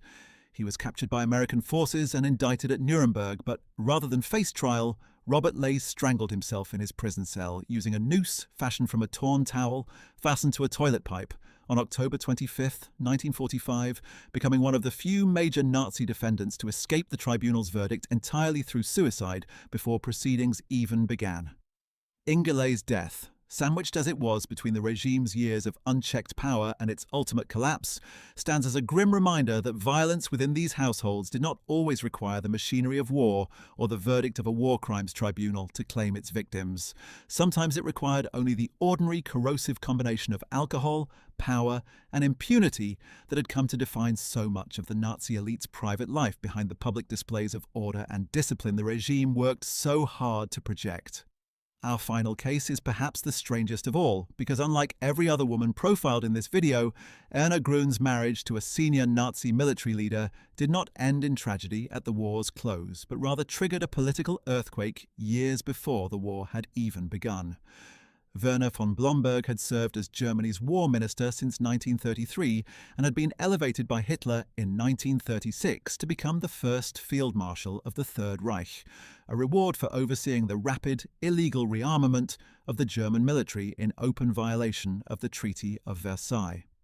Widowed since the death of his first wife in 1932, the 59-year-old Blomberg met a woman roughly 30 years his junior named Erna Grun, while walking through Berlin's Tiergarten Park in the autumn of 1937. And the two were married on January 12, 1938, in a ceremony held at the War Ministry itself, with Hermann Göring serving as best man and Adolf Hitler himself present as a witness, a mark of the tremendous prestige Blomberg still commanded within the regime's highest circles at that moment. Within days of the wedding, however, Berlin's police commissioner discovered that Blomberg's new bride had a substantial criminal file. She had been registered as a prostitute, had a prior conviction related to indecent photographs, and had posed for pornographic pictures years earlier. Revelations that scandalized a military establishment that prided itself on rigid codes of officer conduct and personal respectability. Hermann Göring, who had his own ambitions to succeed Blomberg as the Wehrmacht's supreme commander, seized on the discovery and presented the file to an outraged Hitler, demanding that Blomberg annul the marriage immediately to salvage the army's reputation and avoid public humiliation. Blomberg refused to abandon his new wife, and when Göring threatened to make the scandal public regardless, Blomberg resigned all of his military and government posts on January 27, 1938, ending a career that had made him one of the most powerful men in Nazi Germany less than 2 years after his elevation to field marshal. The scandal, now known to historians as the Blomberg-Fritsch affair, did not end with Blomberg's resignation. Göring and Heinrich Himmler used the opportunity to simultaneously engineer a fabricated homosexuality accusation against Werner von Fritsch, the commander-in-chief of the army, forcing his resignation as well and allowing Hitler to abolish the war ministry entirely, replacing it with the Oberkommando der Wehrmacht under the far more pliable Wilhelm Keitel, a reorganization that placed the entire German military under Hitler's direct personal control for the remainder of the Third Reich's existence. Blomberg and Erna departed for an extended honeymoon funded by Hitler himself, travelling as far as Ceylon and the Dutch East Indies, while the political consequences of their marriage reshaped the German high command behind them. Remarkably, Blomberg remained married to Erna for the rest of his life, despite the personal and political catastrophe the union had triggered, and though Hitler promised to recall him to active duty once war began, that recall never came. Blomberg spent the war years in quiet retirement on Hitler's continued payroll. He was eventually captured by American forces and called to testify as a witness rather than a defendant at the Nuremberg trials, before dying of colorectal cancer in American custody on March 13, 1946, at the age of 67. Erna Grun von Blomberg survived her husband and reportedly lived out her remaining years in Berlin. a woman whose personal history, whatever its precise details, had inadvertently triggered one of the most consequential political realignments of the entire Nazi period, handing Hitler unchallenged personal command of the German armed forces less than 18 months before the invasion of Poland plunged Europe into war. We close our individual profiles with a woman whose story offers perhaps the sharpest contrast to everything we have discussed so far.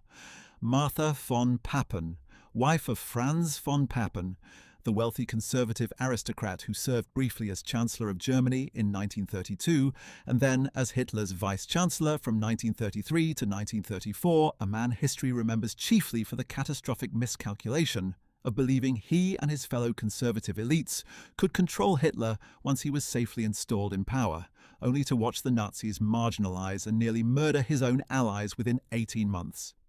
Martha, born Martha von Boch-Gallhau, was the daughter of a wealthy Saarland industrialist connected to the Villeroy and Boch ceramics dynasty, and her substantial dowry upon their marriage on May 3, 1905, transformed her husband from an aspiring cavalry officer into a genuinely wealthy man, funding the equestrian pursuits and cosmopolitan lifestyle that would later help him move so easily among Weimar Germany's conservative elite. Unlike nearly every other wife profiled in this video, Martha von Papen was documented, even by foreign diplomats who observed her closely, as someone who openly despised Adolf Hitler from the very beginning of his chancellorship, refusing to give the Hitler salute even in the dictator's own presence, a small but conspicuous act of social defiance that would have been unthinkable for women like Annelies von Ribbentrop or Ilse Hess, who embraced Nazi ideology with genuine conviction. She considered her husband's political calculation that he could restrain Hitler's more extreme instincts by serving alongside him in government to be a serious and ultimately catastrophic misjudgment,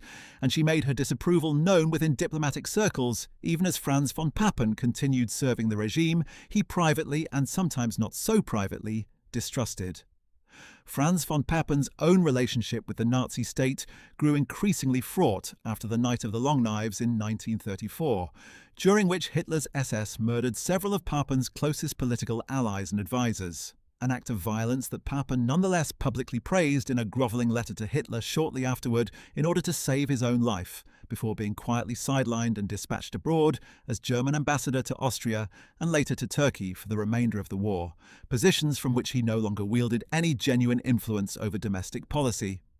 When the war ended, Franz von Papen was tried at Nuremberg for his role in facilitating Hitler's rise to power, but in one of the tribunal's more controversial outcomes, he was acquitted of all charges, the judges determining that his actions, however historically consequential in enabling the Nazi seizure of power, did not meet the specific legal threshold for conspiracy to wage aggressive war. Martha, who had watched her husband's political gamble help unleash catastrophe upon Europe while personally despising the man he had helped install, lived to see him walk free from Nuremberg, dying herself in 1961 at the age of 80, 8 years before her husband's own death in 1969. Her story stands as a quiet reminder that not every woman who shared a household with the architects of the Third Reich shared their convictions, even if that private disapproval, in Martha von Papen's case, as in Henriette von Schirach's, changed nothing about the catastrophic political choices their husbands continued to make. Louisa Sower's story offers a final and unusual variation on the theme of Nazi wives, precisely because her husband, Hjalmar Schacht, occupied one of the strangest positions of any senior official in the Third Reich. A brilliant economist who helped engineer Germany's recovery from hyperinflation in the 1920s, and who, as president of the Reichsbank and later Minister of Economics, played an essential role in financing Hitler's rearmament program in the 1930s, yet who grew so disillusioned with Nazi economic recklessness and the regime's headlong rush toward war that he was eventually dismissed from his post in 1939. Arrested following the failed July 1944 assassination plot against Hitler for his contacts with conservative resistance figures, and imprisoned in a succession of concentration camps including Ravensbrück, Flossenbürg, and finally Dachau, where he remained until American forces liberated him and roughly 140 other prominent prisoners in the Dolomite Mountains in early May 1945. Louisa Sower met Hjalmar Schacht in 1896 on a Berlin tennis court, and the two married after a lengthy courtship, remaining together for nearly 4 decades and raising 2 children, a daughter named Inge and a son named Jens Hjalmar, as Schacht rose from a mid-level banking career into one of the most powerful economic figures in Weimar and then Nazi Germany. Luisa, described by her husband as an ardent member of the Nazi Party in her own right, even as his own relationship with the regime soured over the course of the 1930s, remained married to him through his years running the Reichsbank and financing Germany's illegal military build-up, though the marriage ultimately collapsed in late 1938, after Schacht began an affair with a sculptor named Annie Höfgen-Hempel, herself reportedly connected to the Gestapo. Louisa Sower died in May 1940, before the war's most catastrophic years and well before her former husband's imprisonment and eventual trial, meaning she did not live to see Schacht emerge as one of the Nuremberg tribunal's most surprising outcomes. Despite having been one of the chief financial architects who made Hitler's war machine possible in the first place, Schacht was fully acquitted of the charges of conspiracy and crimes against peace brought against him, a verdict the Soviet judges bitterly protested, though a subsequent German denazification tribunal's separate sentence of 8 years hard labour was itself overturned on appeal, allowing Schacht to found a private bank in Düsseldorf in the 1950s and spend his remaining years as an international economic consultant, living until 1970 at the age of 93. Louise Sower's death mid-marriage collapse, mid-war, and years before any reckoning came for her former husband, places her story outside the neat categories of complicit widow or unrepentant defender that describe so many of the other women in this video.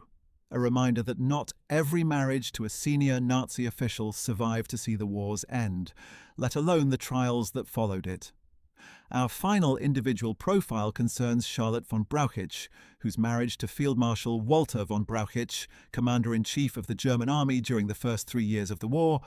offers a striking illustration of how personal financial dependence could bind even a professional Prussian officer more tightly to Hitler's regime than ideology alone ever could. Brauchitsch had married his first wife, Elisabeth von Kastedt, a wealthy heiress to some 300,000 acres of land in Pomerania, in December 1910, a marriage contemporaries described as emotionally cold and driven, more by considerations of aristocratic pedigree and wealth than genuine affection. In 1925, Brauchitsch began an affair with Charlotte Rufer, the daughter of a Silesian judge and, according to the diplomat and later anti-Hitler conspirator Ulrich von Hassel, a 200% rabid Nazi. Elizabeth refused to grant her husband a divorce for over a decade, during which time Charlotte married and was widowed by a bank director who drowned in his bath, before she and Brauchitsch resumed their relationship after his return from a military posting in East Prussia in 1937. The resulting personal crisis, playing out during the tense weeks of the Munich crisis in 1938, presented Hitler with an unusual opportunity. Setting aside his typical disapproval of divorce among his senior officials, Hitler personally encouraged Brauchitsch to divorce Elizabeth and marry Charlotte, and critically, lent him 80,000 Reichsmarks to finance the settlement, since virtually all of the family's wealth belonged to his first wife rather than to Brauchitsch himself. This single financial transaction transformed Brauchitsch, promoted that same month to Commander-in-Chief of the Army, following the engineered dismissal of General Werner von Fritsch, into a man permanently and personally indebted to Hitler, a dependency historians have long identified as a crucial factor in explaining why Brauchitsch, despite privately opposing several of Hitler's most reckless foreign policy gambles, and despite being repeatedly approached by fellow officers plotting to overthrow the regime in 1938 and again in 1939, consistently refused to act against Hitler, offering conspirators only the non-committal assurance that he would not personally intervene, but would not stop others from acting either. Charlotte von Brauchitsch's fervent Nazi sympathies, paired with her husband's financial obligation to the Führer personally, help explain the passivity of a general who commanded the forces that conquered Poland, France, and the Low Countries, and who oversaw the opening catastrophic months of the invasion of the Soviet Union, before being dismissed by Hitler in December 1941 after the German offensive stalled outside Moscow. When the war ended, Brauchitsch was arrested by British forces and charged with war crimes connected to the conduct of the invasion of the Soviet Union, imprisoned at a camp in Wales while awaiting trial, but he died of heart failure in a British military hospital in Hamburg on October 18, 1948. before any tribunal could render a verdict, leaving unresolved the question of exactly how much responsibility a man so thoroughly compromised by his own marriage and its financing bore for the atrocities committed by the army under his command. Charlotte von Brauchitsch, the ardent Nazi believer whose romance had proven so useful to Hitler in cementing a wavering field marshal's loyalty, faded from the documented historical record after her husband's death, her fervent political convictions never subjected to any post-war legal reckoning of their own. Jutta Sibylle von Manstein, born von Lersch, the daughter of a Silesian landowner, married the man who would become widely regarded as Nazi Germany's most gifted field marshal after a whirlwind courtship in which Erich von Manstein proposed to her after. Knowing her for only 3 days, the two marrying on June 10, 1920. Manstein rose to become the architect of the celebrated Sickle-Cut Plan that enabled Germany's stunningly rapid conquest of France in 1940, later commanded the successful siege of Sevastopol in the Crimea in 1942, orchestrated the audacious counter-offensive that recaptured Kharkov in early 1943, and was widely viewed, even by the small circle of German officers plotting against Hitler, as the one commander whose prestige might have been sufficient to rally the army into open revolt against the regime. An act Manstein himself, despite his private reservations about Hitler's strategic judgment, ultimately declined to lead. Jutta, by the account of those close to the family, was herself a fervent admirer of Hitler, a stark contrast to her husband's own more complicated and cynical private relationship with the regime he served, as Manstein was known among intimates to train his pet dachshund to raise its paw at the command Heil Hitler as a private joke, and had been the only Reichswehr officer to formally oppose the introduction of the anti-Semitic Aryan paragraph within the army's ranks in 1934, even as he continued to serve the regime with striking operational brilliance for the duration of the war. The couple suffered a devastating loss during the war when their son Gero, a young lieutenant serving on the northern sector of the Eastern Front, was killed in action near Lake Ilmen in October 1942. A loss that Manstein, who had described his son as a sickly asthmatic, determined to overcome his physical limitations to become a soldier, felt deeply for the remainder of his life. Manstein's own relationship with Hitler deteriorated steadily over disagreements about strategic withdrawals on the Eastern Front, and he was finally relieved of all commands in March 1944, spending the remainder of the war in enforced retirement. When Germany surrendered, Manstein was taken into British custody in August 1945, testified in defense of the German military's institutional reputation at the main Nuremberg trials the following year, helping to cultivate what historians now call the myth of the clean Wehrmacht, the false but historically influential notion that the regular German armed forces bore little direct responsibility for the Holocaust and other atrocities committed in the occupied East. This defense did not spare him entirely. In 1949, Manstein was tried separately in Hamburg on charges connected to the treatment of prisoners of war and civilians during the Eastern Campaign, convicted on 9 of 17 counts and sentenced to 18 years in prison, later reduced to 12, though mounting public sympathy for his case led to his release on parole in May 1953. Jutta remained married to him throughout his imprisonment, and the couple settled after his release into a succession of homes in Essen, Bonn, and finally a house near Munich in 1958, the same year Manstein published the second volume of his memoirs. Jutta Sibylle von Manstein died on March 1, 1966, at the age of 65, 7 years before her husband's own death from a stroke in June 1973. Sparing her the final years of a marriage that had encompassed a genocidal war, a war crimes conviction, and the construction of one of the most historically consequential and misleading myths to emerge from the ashes of the Wehrmacht's defeat. We include one final, more briefly documented figure, precisely because her case illustrates a pattern this video has touched on repeatedly. The historical record on the private lives of some Nazi wives is simply too thin to reconstruct with confidence, and honesty about that gap matters more than filling it with invention.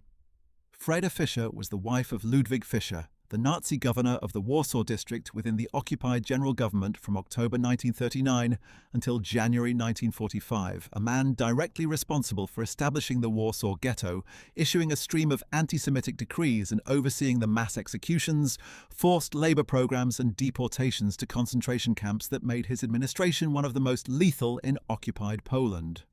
Frieda was the sister of a prominent Nazi Party official who had helped establish an academic institute in Krakow dedicated to providing pseudo-scholarly justification for German rule in the East, and available records indicate that she and Brigitte Frank, the self-styled Queen of Poland, profiled earlier in this video, frequently travelled together into the ghettos of occupied Poland, using the machinery of German terror to extract jewellery, furs and other valuables from desperate Jewish families under threat of deportation or worse. Ludwig Fischer went into hiding after the war, was captured by American forces in Bavaria in May 1945 and was extradited to Poland the following year, where he stood trial before the Supreme National Tribunal. Survivors of both the Treblinka death camp and the Warsaw Uprising testified against him, and he was sentenced to death and executed by hanging at Warsaw's Mokotów prison on March 8, 1947. What happened to Frieda Fischer after her husband's extradition, trial and execution is not well documented in any accessible historical source, a gap that stands in sharp contrast to the extensive paper trails, memoirs, and legal proceedings left behind by many of the other wives in this video. Rather than speculate about her fate, we think it is worth simply acknowledging that the historical record here runs cold, a reminder that for every Nazi wife whose post-war life was extensively chronicled through trials, memoirs, or investigative journalism, there were surely others whose personal reckoning, or lack of one, never became part of the historical record at all, disappearing into the same post-war obscurity that swallowed so much of the ordinary machinery of complicity that had made the Nazi occupation of Europe possible in the first place. Margaret Gretel Braun, the younger sister of Eva Braun, offers this video's final individual profile, and her story loops back neatly to where we began, since her marriage was itself engineered by her more famous sister as a way of formalizing Eva's otherwise invisible place within Hitler's inner circle. Gretel worked alongside Eva at Heinrich Hoffmann's Munich photography studio through much of the 1930s and spent increasing amounts of time at the Berghof as the war progressed, developing a reputation among Hitler's entourage as a livelier, more flirtatious presence than her more reserved elder sister. On June 3, 1944, days before the Allied invasion of Normandy, Gretel married SS Gruppenführer Hermann Fegelein, Heinrich Himmler's liaison officer on Hitler's staff and a man later described by historians as one of the most repellent figures in Hitler's immediate circle, a ruthless careerist who had built his SS rank through a combination of flattery, manipulation, and command of a cavalry brigade responsible for documented atrocities on the Eastern Front despite consistently disappointing battlefield performance. The wedding, held at the Mirabell Palace in Salzburg with Hitler, Himmler and Martin Bormann all serving as witnesses, was almost entirely Eva Braun's creation. She personally supervised every detail and later said she wanted the occasion to be as beautiful as if it had been her own wedding, which of course it effectively was, since the marriage gave Hitler a formal, publicly acceptable pretext to include Eva at official functions as Fegelein's sister-in-law. The arrangement collapsed catastrophically in the war's final days. As Soviet forces closed in on Berlin in April 1945, Fegelein deserted his post in the Führerbunker and was discovered in a private Berlin apartment, out of uniform, intoxicated, in the company of a woman who was not his wife, and in possession of jewellery, foreign currency, and documents suggesting contact with Himmler's unauthorized surrender negotiations with the Western Allies. Despite Eva Braun's desperate pleas on behalf of her heavily pregnant sister, Hitler refused clemency, and Fegelein was executed by firing squad in the Reich Chancellery Garden on April 28, 1945, 2 days before Hitler and Eva took their own lives together in the bunker below. Gretel, 8 months pregnant and grieving a husband executed on her own brother-in-law's direct order, gave birth to a daughter on May 5, 1945 at Obersalzberg, naming the child Eva Barbara in memory of the sister she had just lost. Unlike almost every other figure profiled in this video, Gretel Braun managed to survive the collapse of the Third Reich with her own life and freedom almost entirely intact, despite her extraordinarily close personal proximity to Hitler, Eva, and the SS officer corps. She was never seriously investigated or prosecuted, quietly relocating to Garmisch and then Munich in the years after the war. On February 6, 1954, she remarried to a textile distributor named Kurt Berlinghoff, taking his surname and largely disappearing from public attention for the remainder of her life. Tragedy nonetheless found her family a second time. Her only child, Eva Barbara Feglein-Berlinghoff, took her own life in 1971 at the age of 25, reportedly after the death of her boyfriend in a car accident, an eerie echo of the family's earlier losses. Gretel Braun-Berlinghoff died on October 10, 1987, in Steingarten, Bavaria, at the age of 72, having spent more than 4 decades living quietly as one of the very few people in Hitler's innermost circle to emerge from the war's catastrophic final days almost entirely unscathed by any formal reckoning at all.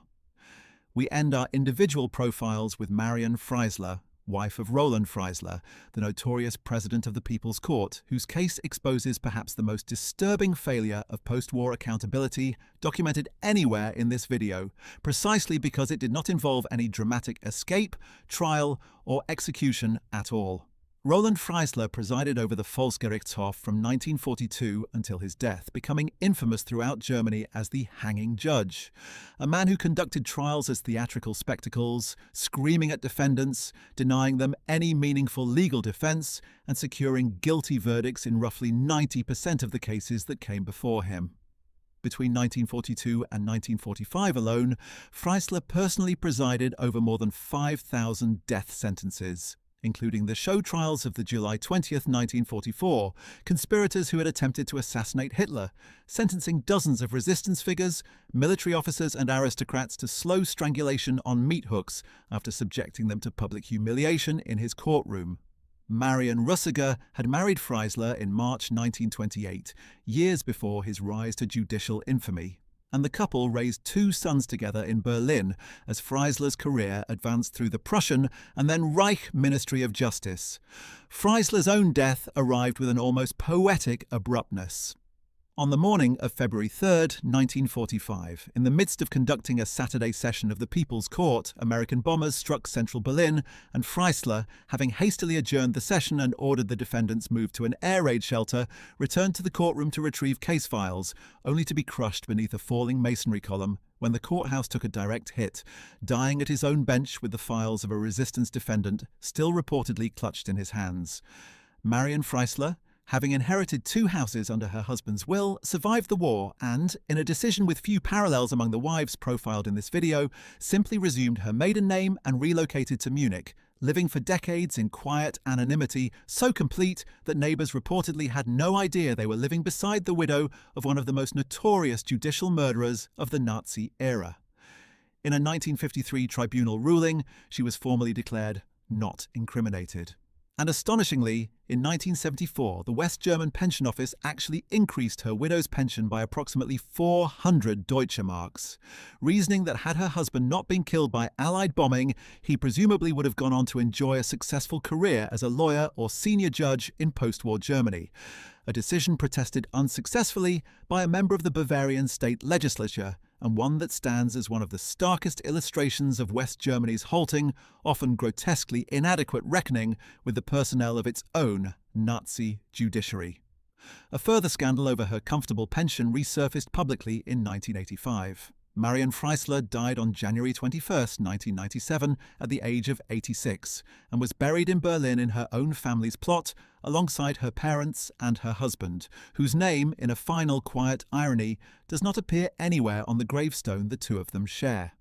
Our final individual profile belongs chronologically at the furthest remove from the war's end of any story in this video, since it did not reach its conclusion until 1962, nearly 2 decades after Germany's surrender, a gap in time that itself says something about how long the machinery of post-war justice sometimes took to catch up with even the most notorious fugitives. Vera Eichmann, born Veronika Liebel, was the wife of Adolf Eichmann, the SS officer who had organized the logistics of the final solution and personally overseen the deportation of millions of Jews to ghettos and extermination camps across occupied Europe. Eichmann evaded capture at the war's end, living under a false identity in northern Germany before making his way in 1950 via the same clandestine escape networks, or rat lines, that had assisted numerous other fugitive Nazis to Argentina, where he settled under the alias Ricardo Clement. In 1947, with her husband still missing, Vera petitioned to have him legally declared dead, an effort the Nazi hunter Simon Wiesenthal publicly protested so forcefully that it inadvertently helped draw renewed international attention to the search for her husband, rather than allowing his disappearance to go quietly unresolved. In August 1952, Vera and the couple's 3 sons travelled from Genoa to Argentina to reunite with Eichmann, initially settling in the remote northern province of Tucumán, where Eichmann worked at a hydraulic engineering firm before the family relocated to Buenos Aires the following year. The children were told for years that the man they were living with was merely an uncle, and the family would go on to have a 4th son born on Argentine soil.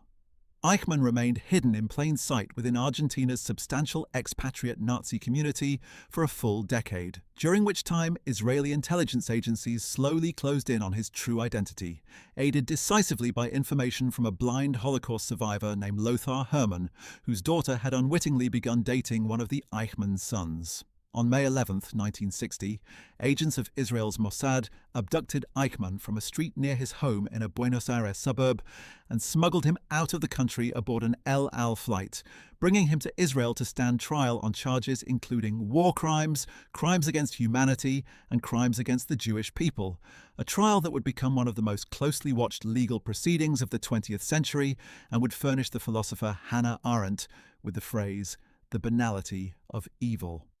Vera Eichmann was granted a brief, tightly supervised visit to see her husband in Israel in the final days before his execution, an arrangement approved personally by Israeli Foreign Minister Golda Meir on the explicit condition that the visit last no more than 24 hours and that Vera be accompanied at all times by prison service officers to prevent any private contact between the couple. Adolf Eichmann was found guilty on all counts and executed by hanging at a prison in Ramla just after midnight on June 1, 1962, reportedly declaring in his final words that he greeted his wife, his family and his friends, and that he died believing in God. Vera Eichmann, who had spent more than a decade of her life quietly building a family life in South America under a fabricated identity, while her husband continued to evade justice for organising the murder of millions, was never charged with any crime of her own, and she lived out the remainder of her life largely out of public view, her story serving as a final, chronologically extended reminder that for some of the women in this video, the reckoning that finally caught up with their husbands took not months or years but entire decades to arrive, if it arrived at all.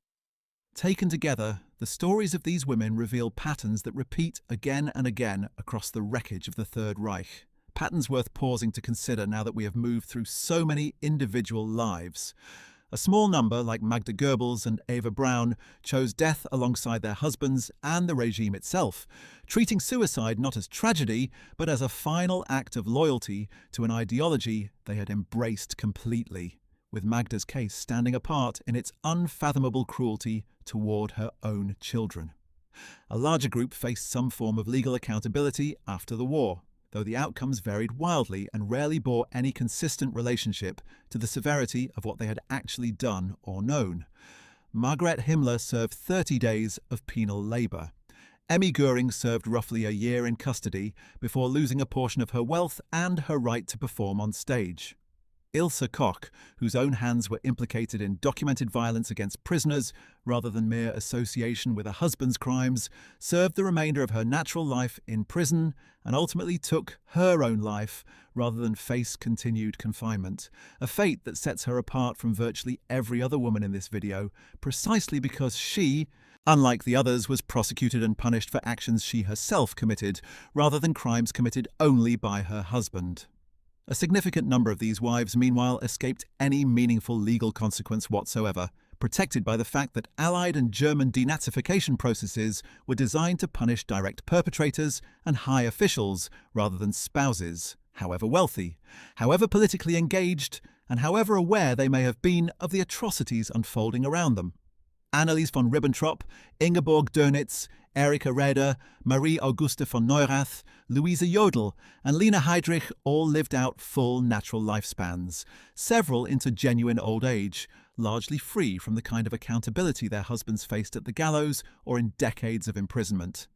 Several of these women, rather than reflecting on their proximity to genocide, spent their remaining decades actively defending their husbands' reputations, writing memoirs, publishing correspondence, and lobbying governments for reduced sentences or restored pensions, treating the Nuremberg verdicts not as justice served, but as an injustice to be reversed through persistence and public relations. Ilse Hess's support for Stille Hilfe, the clandestine network aiding fugitive and imprisoned SS members, and Annelies von Ribbentrop's decades-long campaign to rehabilitate her executed husband's reputation, both illustrate how thoroughly unrepentant networks of Nazi loyalty persisted within West German society for years after the war's formal end, hiding in plain sight behind the language of grieving widowhood and historical grievance. And a smaller number still, women like Henriette von Schirach showed at least isolated moments of genuine moral discomfort with what they witnessed, even if that discomfort rarely translated into meaningful resistance, and even if, in Henriette's case, the confrontation with Hitler cost her only a social banishment from his inner circle, rather than any lasting change in her husband's murderous administration of occupied Vienna. One further pattern deserves particular attention: the sheer material scale of what many of these women retained, inherited, or quietly kept possession of after the war, regardless of how their husbands' individual fates played out.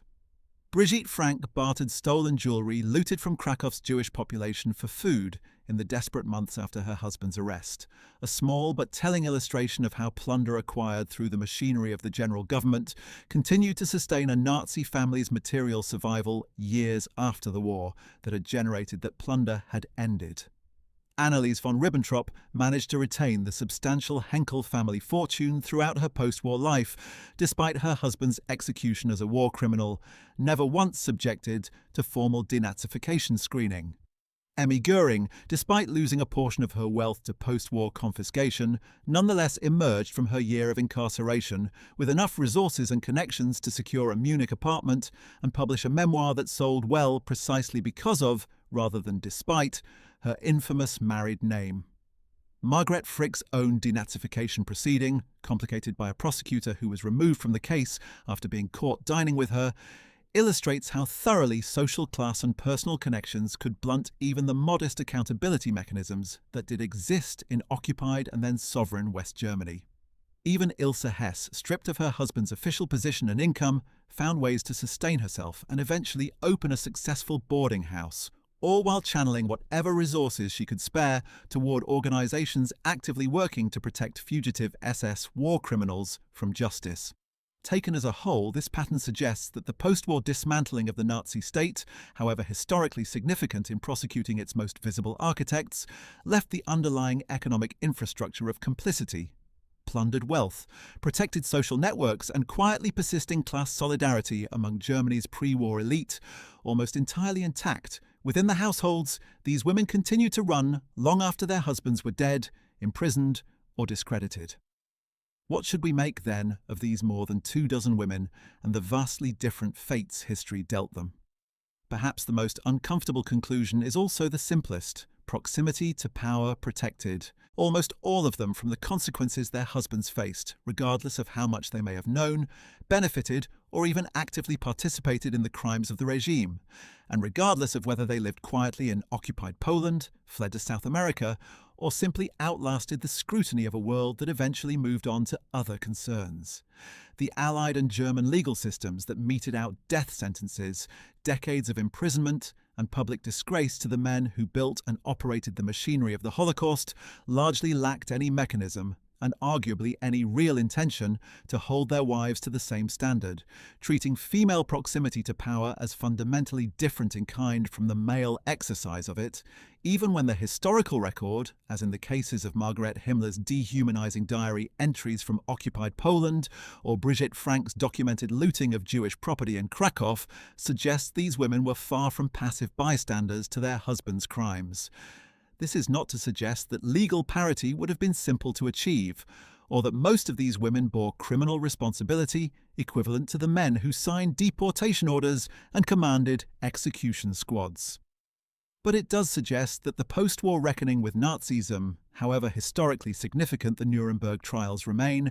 left enormous gaps in accountability that these women's lives quietly exploited, gaps that allowed unrepentant ideological commitment to persist for decades under the cover of ordinary widowhood, motherhood, and old age. Some, like Louise Jodl and Annelies von Ribbentrop, used those decades to write books and wage legal battles, insisting their husbands had been unjustly condemned. Others, like Ingeborg Dönitz and Erika Raeder, quietly supported their husbands through prison sentences that, in retrospect, appear strikingly lenient given the scale of the crimes their spouses had helped orchestrate at sea and on land. And a few, like Ilse Koch, remind us that the boundary between wife of a war criminal and war criminal in her own right was not always as clean as the post-war legal system's overwhelming focus on male perpetrators might suggest. Marion Freisler's case, meanwhile, stands as perhaps the single starkest illustration in this entire video of how thoroughly the passage of time and the ordinary bureaucratic machinery of a pension office could launder even the widow of the Third Reich's most notorious judicial executioner into a quietly respectable, even sympathetically compensated figure of the post-war German state. It is also worth noting how often the consequences of these marriages rippled forward into the following generation, sometimes in ways more tragic than anything the wives themselves experienced. Magda Goebbels murdered her own 6 children rather than let them live in a world without National Socialism. Gerda Bormann's 10 children scattered into foster homes across South Tyrol and Bavaria, several never fully learning what had become of their father. Gretel Braun's only daughter, born in the rubble of the collapsing Reich and named for her doomed aunt, took her own life at 25. Hedwig Höss's children spent decades distancing themselves from a father whose gentle domestic image, so carefully preserved in family memory, could not survive contact with his own written confessions once they finally read them. Nicholas Frank built an entire literary career out of publicly repudiating both of his parents. And Ernst Kaltenbrunner's own daughter, by contrast, reportedly followed a path of quiet withdrawal, much like that of Alfred Rosenberg's daughter Irene, neither confronting nor fully escaping the legacy their fathers had left behind. These second-generation reckonings, sometimes public and searing, sometimes private and silent, remind us that the choices made by the Nazi wives profiled in this video did not end with their own deaths. They were passed down, however unevenly, to children who spent the rest of the 20th century negotiating, each in their own way, what it meant to have been raised inside households built on complicity with mass murder. The story of the Nazi wives is, in the end, a story about the machinery of complicity extending far beyond the men whose names fill the history books and the courtroom transcripts of Nuremberg. It is a story about how ideology recruits entire households, how privilege insulates the guilty from consequence, and how the passage of decades can allow even the most fanatical believers to reinvent themselves as grieving widows deserving of sympathy rather than scrutiny. Whether raising children in the ashes of Buchenwald's Commandant Villa, hosting state dinners funded by plundered Jewish wealth in occupied Krakow, quietly nursing wounded soldiers in Hamburg while their husbands awaited the hangman in Spandau, or building an entirely new life under a false identity on the far side of the Atlantic, these women occupied every conceivable position along the spectrum of complicity, denial, and unrepentant belief, and their individual stories, taken together, complicate any simple narrative that confines the guilt of the Third Reich to the men who held its official titles. History remembers Hitler, Himmler, Göring, and Goebbels by name and by monstrous deed, their faces and biographies exhaustively documented in thousands of books, documentaries, and museum exhibits across the world. It remembers their wives, when it remembers them at all, chiefly as footnotes, addenda to biographies of more famous men, brief captions beneath old photographs, and yet, as we have seen throughout this video, their choices, their silences, their complicities, and in a handful of cases, their genuine crimes, deserve to be understood in their own right, not merely as an appendix to the history of the men they married, but as an essential and often overlooked chapter in the broader story of how an entire society organized itself around mass murder, and in the decades that followed, largely failed to reckon with the women who stood beside the men who carried it out. Well, that's it. We hope you found this deep dive into the lives of the Nazi wives as illuminating as it was unsettling, and that it left you with a fuller, more complicated picture of just how many people, and not only the men whose names appear in the history books, helped sustain a regime built on terror and mass murder.